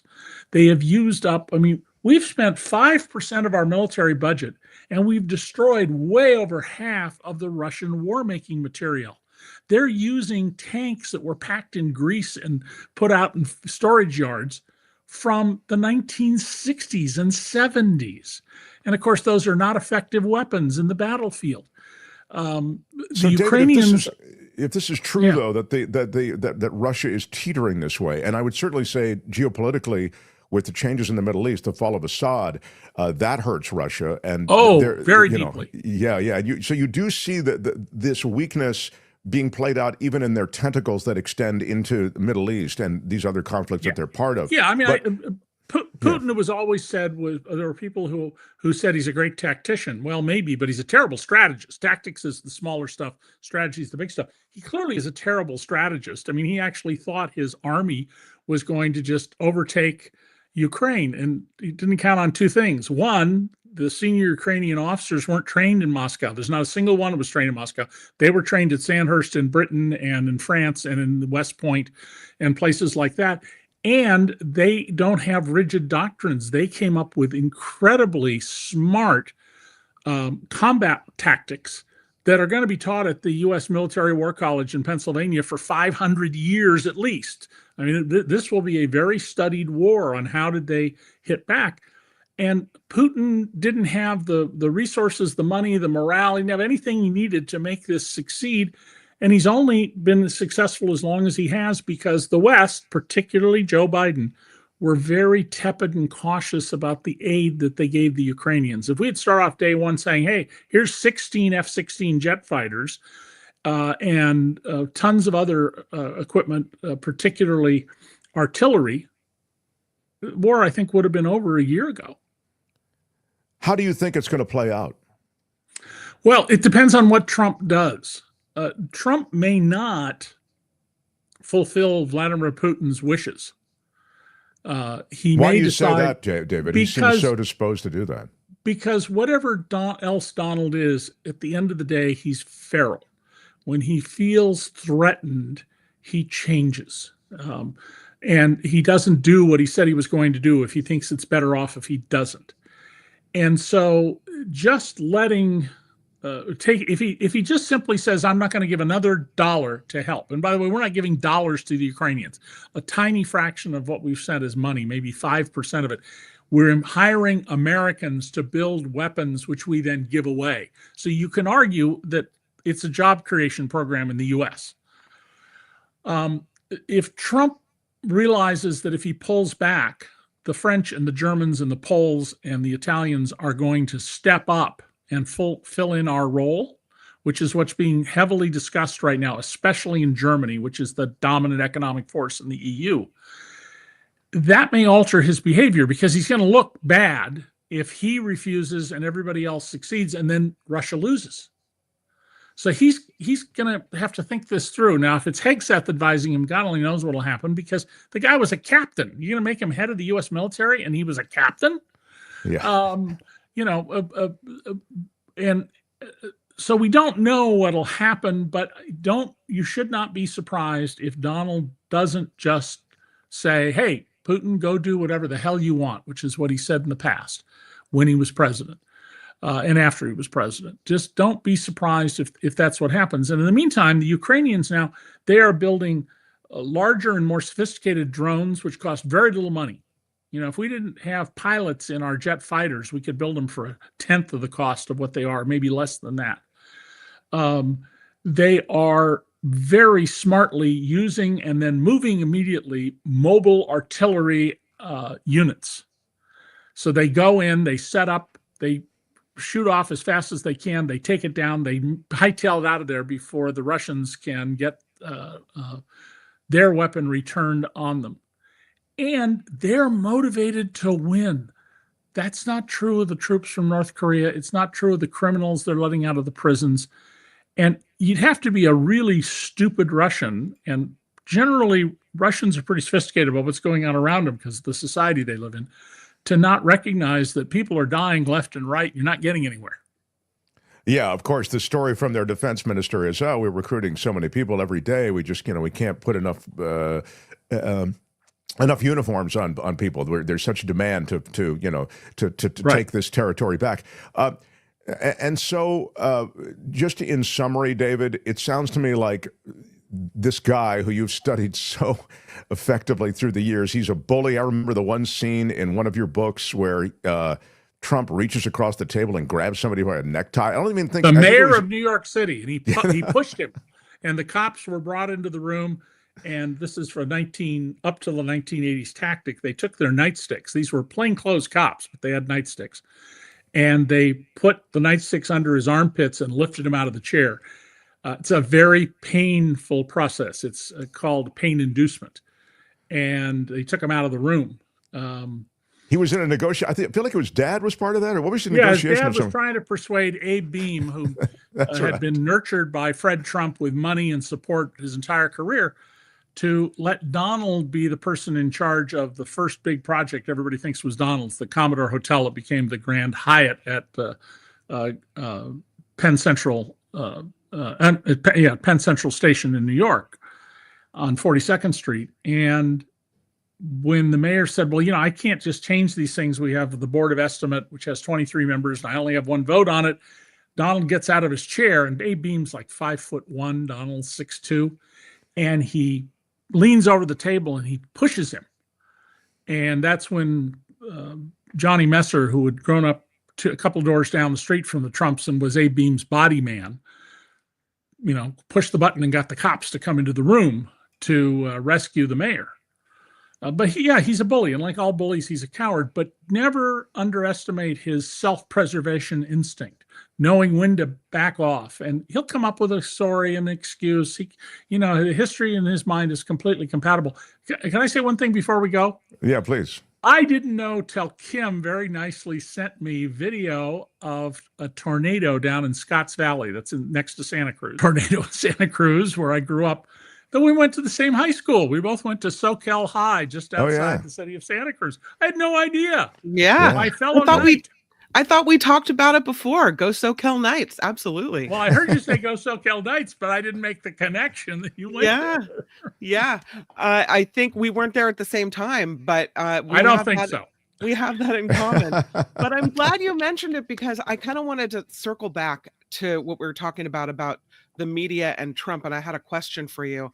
Sure. Which is, do you think that given what's happening with ABC and how Trump is targeting different media companies now, and this is my fear, that it changes the way that reporters are allowed to cover stories? Because you can go get a story and then you come back to your news desk, and whether or not they publish it or whether or not they send you on certain stories, does this change the way that we're going to get information and limit the scope of information, because now media companies will be running scared of lawsuits from Trump? Well, this is where it gets a little sophisticated and complicated, okay? Some news organizations are going to back off on the grounds that we need to be reasonable and fair and rounded. That's what you're seeing Dr. Sun Xiong, the owner of the LA Times, do, where he says he wants a bias meter on his own reporters' articles. It's a way for some publishers, particularly those vulnerable to attack in other areas by the Trump administration, to try and appease Donald. So there will be some organizations that will do this. As some of them do that, the ability to single out and corral others that show backbone. You're going to see solid backbone at the New York Times, at the New York Daily News, I suspect at the Washington Post. The LA Times, I'm not so sure of, because it's not clear what the doctor is doing. But a number of organizations, people are going to be perfectly stand up and tough. And that they're then going to be the ones who will be hit with audits, safety investigations, various harassments from the federal government. Now, the other thing the Trump people can do is radically shut down the access to information. Freedom of Information Act's requests already can take years to get processed. Don't be surprised if the fictional Department of Government Efficiency says, well, we should just get rid of 90% of the people who process Freedom of Information Act requests, and then they'll just prioritize the ones by their friends in business, because most of the users of the Freedom of Information Act are not journalists. They're businesses doing intelligence on their own industry and their competitors. They can simply not answer questions from government agencies. You call as a journalist, and what about this or that? They can stop publishing all sorts of information that they don't want out there, or selectively provide that information. There's going to be a full-blown assault on knowledge and information. Absolutely guarantee you that from the things that have been said and the actions that they've already promised they're going to take. So it's going to be very bad. Some news organizations will prove to be rubber-spined. Some of them are going to be resolute, and the ones who are resolute, I hope the public supports them even when they make mistakes, because they're the only hope that we will get the information that's crucial for democracy to live. The Washington Post motto is right spot on. Democracy dies in darkness. And this study that was done by students at the Medill Journalism School in Illinois, just across the border from the city of Chicago, the counties in America that do not have a newspaper, daily or weekly, no newspaper at all, Trump won by 80 to more than 90%. If we don't have information that's independently assessed and out there, it's going to get bad, really bad. I mean, you're right. There are information deserts already in this country that are massive, and this is bad. I thought it was an interesting comment that somebody had. Heather says, the world is too connected now for Trump to escape. Turn to other free and civilized countries for news. Interesting. That's a good idea. The Guardian, the Financial Times in London do very good journalism. You want to really read robust stories about what's going on in Gaza. The newspapers in Israel do a much better job than the American newspapers. They're much more critical of their own government than the U.S. press is of the Netanyahu regime. There are alternate, and there are some of the smaller organizations, DC Report, which we run on a shoestring, Josh Marshall, who does Talking Points Memo, and others. But I think the growth of Substack helps, although that's a lot of opinion typically. But The Intercept, et cetera, these are all places where you can where you can find oftentimes big, and we've what am I thinking? Politico, and there's what's the other major? It's crowdfunded. I give money to them. I can't believe I just spaced their name. But anyway, there are ProPublica. ProPublica, exactly. That's what I was thinking of. Yeah. ProPublica. ProPublica, so long as Steve Engelberg is the executive editor, will be absolutely fearless, and he's very, very strategic in his thinking. So they'll be very good. But there's going to be a full-blown assault on journalism because that's what all dictatorships do. And even if Donald isn't yet a dictator, that's the direction he wants to go, and that's the direction he's going to work on. And in the midst of all that, there'll be a lot of deliberate misinformation to confuse people.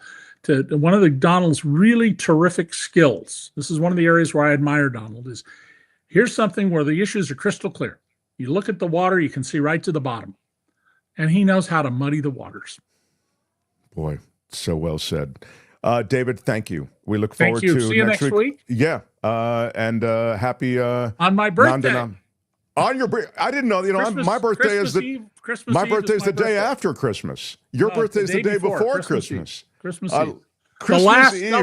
The last doubling birthday to the century. 12, 24, 48. Oh, that's wild. There's that's useless great. Trivia. I love it. Well, happy. We'll talk to you on your birthday then. Is that what you're saying? Take care. Yeah, look forward to that. David Cay Johnston, everybody. Right on. The Mark Thompson Show. Hey, which one of you is Mark Thompson? Who's Mark Thompson?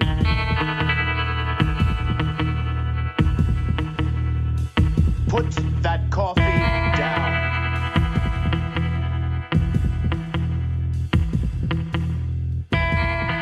There's always been in this country 30 to 35% idiots.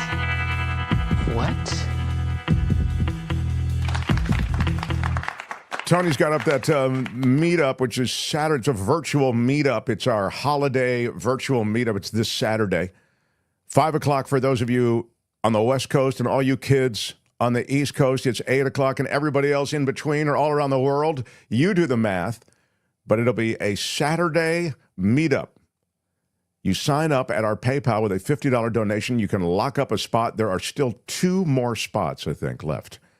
And when you sign up at PayPal, which is just a click through under any of our videos, you can click through to PayPal, just throw in the $50. Do note, though, there'll be a little thing you can note. Just say meetup with your donation and RSVP and say, hey, Mark, I did it.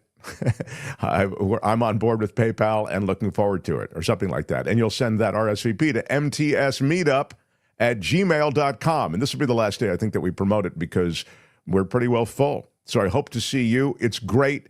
It's fun. It's everybody you know from the show and others who aren't on the show. Nikki Madaro's coming through. Pat Thurston, I hope, will be through. Spencer Christian will be here. So a lot of Bay Area luminaries. Josh Mankiewicz from Dateline NBC, who's always fun. So I'm looking forward to it on a lot of different levels, and I hope that you will be part of it as well. Kim, do we have time for a little news? I think we do, yeah. Kim. Yeah, okay. I'm muted? No, you're not. Okay. No, I hear you. Yeah, it's great. You sound good. All right, Kim's news. Smash the like button if you would. It's a big deal in the world of YouTube. When you smash that like button, it helps the algorithm or something. I don't really understand it. But I know it's real. I know it does. It does work. So smash it. Okay. Let's not have a lot of Q&A. What does it do? How does it do it? Just smash it and let's get past it. All right. Thank you for subscribing. Thank you for being here, Mark Thompson Show. Do you feel it? It's the Mark Thompson Show. Oh yeah. Who's Mark Thompson?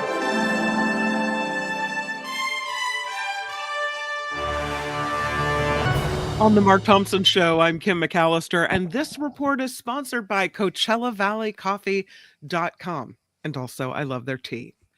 Police, well, I'm just saying. Excuse me. Yeah. Oh, was that a sigh? Was that a? No, it was a sneezy nose blow. I've got a cold, as you know, a little bit. So that's what happens when you get back from the fancy world travels, right? Exactly. Once again, this report sponsored by CoachellaValleyCoffee.com. Yes, once again, please. Once again. Okay, all right. Police in Madison, Wisconsin are searching for a motive in yesterday's school shooting. A 15-year-old girl killed a teacher and a student and injured 6 others at Abundant Life Christian School before police say she turned the gun on herself. A document posted online that may be connected to the shooter is being processed by police. They're trying to figure out what in the world happened here. Odd that it's a girl, isn't it? It's just odd that it's a woman. I associate it with it being teenage boys, but bizarre. Yeah. The man accused of gunning down United Healthcare CEO Brian Thompson in New York City has another court date in Pennsylvania later this week. Luigi Mangione is due back in court for a preliminary hearing on gun and forgery charges on Thursday. This, as a Manhattan grand jury could return a murder indictment sometime this week against the 26-year-old man as officials move to extradite him back to New York. Members of the House Intelligence Committee are being briefed today behind closed doors on the recent drone activity in the Northeast. Representatives from the FBI, the CIA, and the National Intelligence Agency are all taking part now in this classified session. Meanwhile, New Jersey Governor Phil Murphy says 3 sophisticated systems have made their way to the Garden State to monitor drone activity. Murphy and federal officials have said there's no evidence of any danger to the public in regards to these drones. President-elect Trump is suing an Iowa pollster, as mentioned earlier on the show. The lawsuit, filed Monday night in Polk County, Iowa, names Ann Selzer, her polling firm, the Des Moines Register, and Gannett, the newspaper's parent company. Trump suing over a November 2nd poll by Selzer that showed Vice President Harris with a 3-point lead in Iowa. The lawsuit claims the poll violated the Iowa Consumer Fraud Act. Trump won Iowa by double digits on his way to winning back the White House. President-elect Trump considering intervening in Congress's potential ban on TikTok. Speaking to the media on Monday from his Mar-a-Lago estate in Florida, he said TikTok may be a big reason why he won the youth vote in November. Under federal law, TikTok has to cut ties with its Chinese parent company by mid-January, or it will be banned in the United States. Unless maybe Trump saves TikTok? The Federal Trade Commission is banning hidden junk fees for hotels and event tickets. The agency announcing today that it has finalized its bipartisan rule. Businesses will now be required to show the true total price when they offer, display, or advertise any price of live event tickets or short-term lodging. So there's none of this. You click on it, you book it, and then at the end, it's something completely different, right? Yeah, they add all these fees in. It's despicable. Yeah. You said it would cost me $150, not $350. And by the way, just as an aside, I don't mean to harp on this too much, but, like that is a protection. It's a consumer protection. You could also call it a regulation, right? The government will now regulate these Ticketmaster, StubHub type agencies so that they won't be allowed to add that onerous fee on at the end. It's a hidden fee. So the government has had to come in and offer this protection to consumers or regulation. This is the work that the government can do and does do. It does it in the area of the environment. It does it in the area of Ticketmaster and buying tickets. I was just on a plane and I thought, thank God that there's some, I think they're modest regulations on these on air travel, because these carriers are allowed to, park you on the runway for 4 hours or whatever it is during a delay. And in a sense, you're allowed this kind of humiliating fate at the hands of these airlines. So all I'm trying to say is this is where you petition government to come in and put some protections on consumers, on travelers, and on those using Ticketmaster. So whenever we talk about these regulations, they're always spoken of like there's some big stink around them, when I actually think that they can be a huge asset and an example of what government does well. A new Gaza ceasefire deal may be in the works. Israeli Prime Minister Benjamin Netanyahu is reportedly headed to Cairo now for the final phase of the ceasefire talks. According to Reuters, sources expect a ceasefire deal to be signed in the coming days. That would be huge. The U.S. Embassy in the Pacific island nation of Vanuatu is badly damaged after a magnitude 7.3 earthquake. It's a big one. The quake rattled the country today, causing communication outages, killing more than one person. We don't have a death toll there at this time, but that's according to local officials. So a lot of damage done. Again, Vanuatu in between Fiji and Australia, and it looks like a major earthquake hit there today. A Southern California Republican lawmaker is introducing a bill requiring an armed guard at every public school in the state of California. This is Assemblyman Bill Essay of Corona, says this is the best way to protect children from an active shooter. Not taking away the guns, putting in the guards. All right. Essay introduced a similar bill during a previous session. It was killed in committee by Democrats in the legislature. At the time, he said that if there's another school shooting in the state, the blood will be on their hands. He asserts his new bill is another opportunity for the majority party to afford school kids the same kind of security that lawmakers enjoy. Well, I mean, the only thing I would say to that is in Uvalde, they had somebody like that there. Mm-hmm. And what happened? He didn't go ran. in. Yeah. He didn't. He was scared. Mm-hmm. And then you had the cops arrive, and they were scared. So this idea somehow that some guard with a weapon is going to protect the kids, it may be flawed in that way.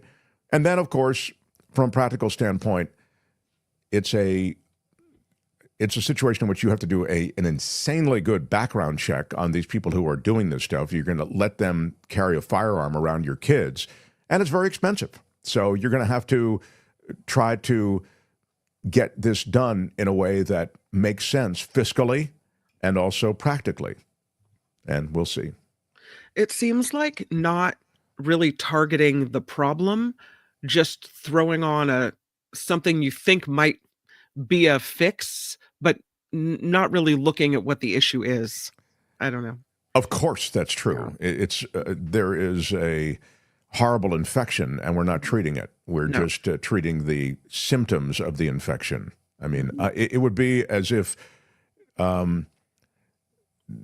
people are running around driving 130 miles an hour on 101, and big freeway around California, and people are getting really badly hurt with all the accidents from these people who are going 130 miles an hour. But instead of taking down the speed limit, not permitting you to drive 130 miles an hour, you just go, well, what can we do? I guess we can get cars that are a little bit built in a sturdier way, so then when they get hit, you won't get hurt as badly. I was like, dude, the problem is that people are driving 130 miles an hour. So I agree with you. It doesn't address the problem, but it's frustrating. It's America. Yeah. What can we say? Yeah. In Southern California, firefighters have been able to get a very good handle on the 4,000-acre Franklin fire.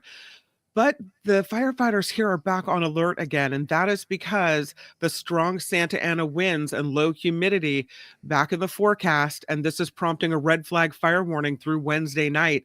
The city and firefighters are encouraging residents to keep radios nearby, have their emergency supplies ready, and to charge all needed devices in case any power outages return there. The fire is 63% contained, but that high winds could change that. Again, this is in the Malibu Canyon area.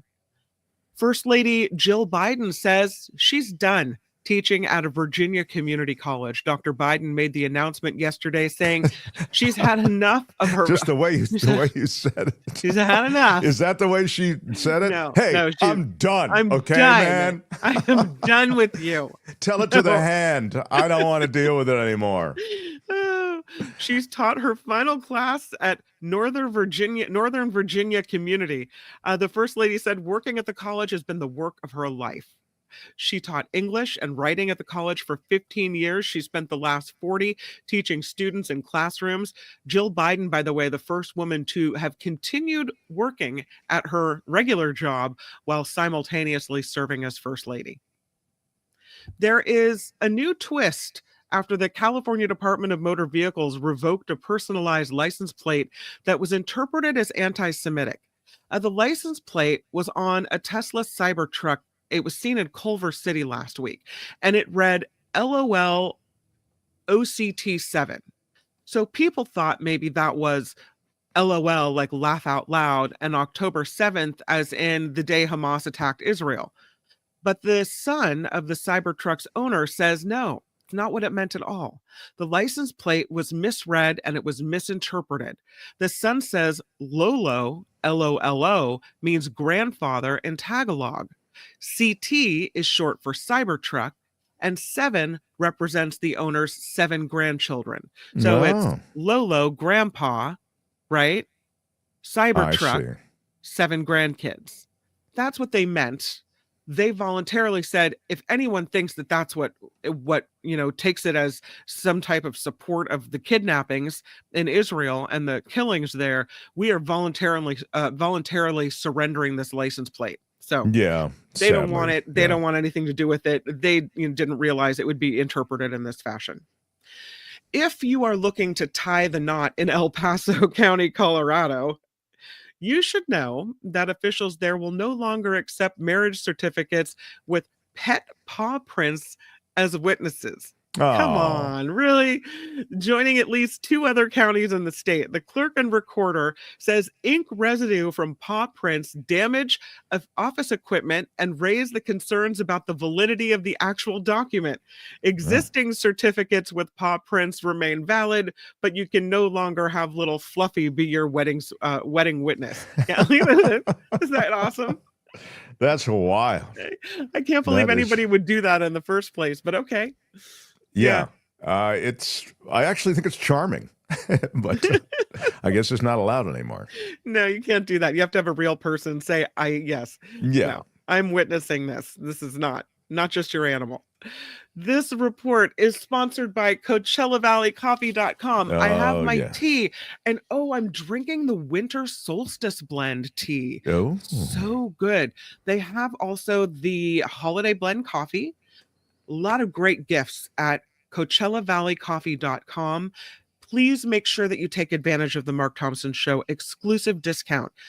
When you get to the checkout page and there's a little code box there, type in Mark T, M-A-R-K-T at checkout, and you get your 10% off. That's the way you do it. How does the internet work? Well, you go to Coachella Valley Coffee, and then you'll put in Mark T at checkout. It's pretty straightforward. Yeah. The tea is amazing. Makes my life better. So much better. Yeah. I'm a big fan of everything there, and they're good people too. So good to have them on board for the holiday season. I'm definitely on the Coachella Valley coffee train. I'm Kim McAllister. This is The Mark Thompson Show. The Mark Thompson Show. This is Mark Thompson.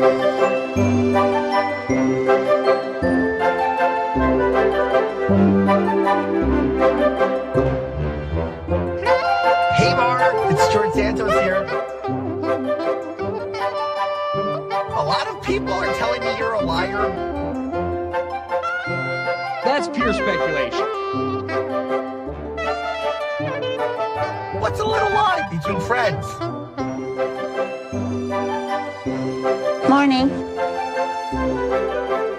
We're in better shape, but I don't think we're in wildly better shape. Your Honor, I'd like to ask for a recess.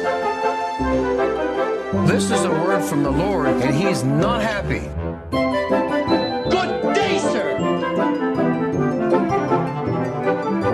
Seriously, what the?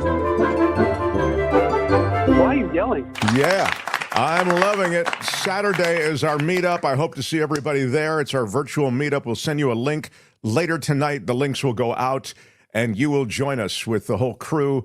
We'll have a 2-hour hoedown. It's a holiday hoedown. Yeah. Yeah, going to be fun. Looking forward to it. Tony, you're going to be there, right? Yeah, I'm the one doing the technical of that. I know. Just want to double check. I just want to double check. I'm one of those. Be a mess. I'm one of those months, man, where I feel like, okay, I need to check on it. I'll be there. So, all right, good. I'm a little bit delayed, says Cranky, but my birthday is the 25th. So together we have the trifecta. Yeah, you've got David Cay Johnston on the 24th. You've got Cranky on the 25th.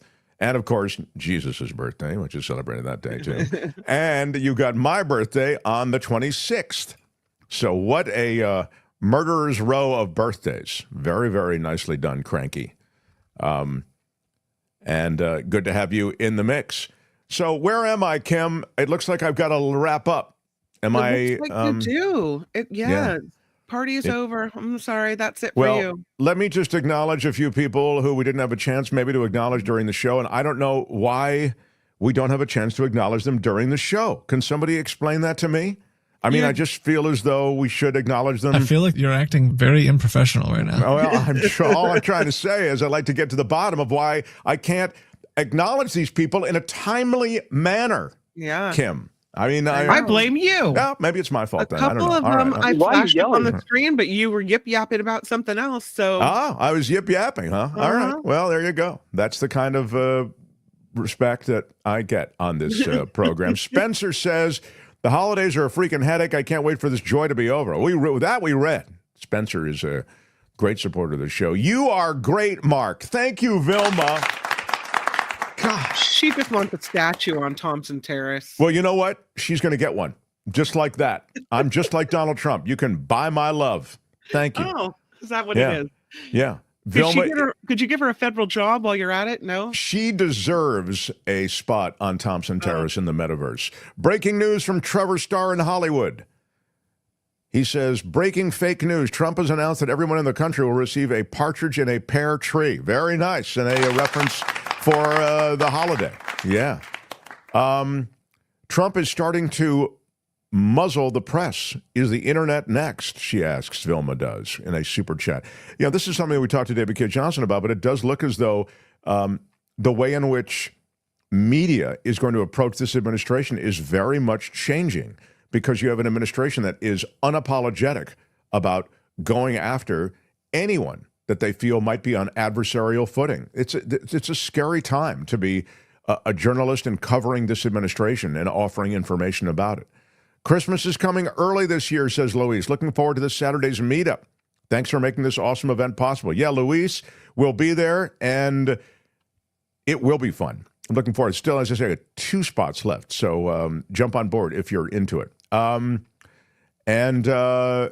Had lukewarm. Oh, this is about the fact that we only have lukewarm water at the house. We have a plumbing issue. Nancy said, had lukewarm water for my tankless water heater. Turned out there was a huge wasp nest in the vent and getting all sorts of alerts. Oh, no. It works great now. First repairman wanted to take off the roof. Yeah, I don't know what this is. I hope it's not that. But 1226 here too, says Northern Tier FPV. Great show, by the way. Keep up the amazing work. Thanks again. So Northern Tier FPV and I, we share a birthday, the 26th. Now, what is our schedule for next week, Kim? I think we are dark on the 24th. On Christmas. Wait a minute. Because the 24th is next Tuesday with David. Yeah, with David Cay Johnston. I think we're not dark on the 24th. Oh, we're not dark. So we're dark on Christmas, which is the 25th.